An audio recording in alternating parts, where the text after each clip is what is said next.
આજે જમવામાં બનાવ્યું છે દેશી કાળા ચણાનું શાક, જે ખાવામાં બહુ જ ટેસ્ટી અને હેલ્ધી હોય છે. તો ચાલો બનાવવાનું શરૂ કરીએ. તો અહીંયા મેં રાત્રે પલાળેલા ચણા અહીંયા 3 થી 4 સીટી વગાડી દીધી છે અને ચણા આપણા સારા એવા બફાઈ ગયા છે. અને કઢાઈમાં મેં તેલ લઈ લીધું છે. તેલને સારી રીતે ગરમ થવા દેવાનું છે.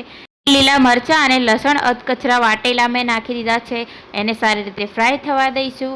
હવે એમાં એડ કરીશું ઝીણી સમારેલી ડુંગળી. ડુંગળીને પણ સારી રીતે આપણે આમાં મિક્સ કરીને ફ્રાય થવા દેવાની છે. તો અહીંયા ડુંગળી પણ આપણી સારી રીતે ફ્રાય થઈ ગઈ છે. હવે એમાં એડ કરીશું ટામેટું એડ કરીને પછી આપણે આમાં ઘરના બધા બેસિક મસાલા પાણીમાં ઓગાળીને મિક્સ કરવાના છે, જેનાથી આપણા મસાલા દાઝે નહીં અને એનો ટેસ્ટ પણ સારો આવશે તમે આ રીતે વઘાર કરશો તો બસ હવે અહીંયા થોડી વાર ચડવા દઈશું. હવે એમાં એડ કરી દઈશું આપણા કાળા ચણા. તો કાળા ચણાને પણ સારી રીતે આમાં મિક્સ કરીશું અને 5 મિનિટ માટે એને કૂક થવા દઈશું. તો બસ 5 મિનિટ પછી આપણે ઢાંકણ ખોલીને જોઈશું તો અહીંયા આપણું શાક એકદમ રેડી છે. એના ઉપર કોથમીર નાખી છે ને એકદમ ઇઝી રેસીપી. ગમી હોય તો લાઈક કરજો.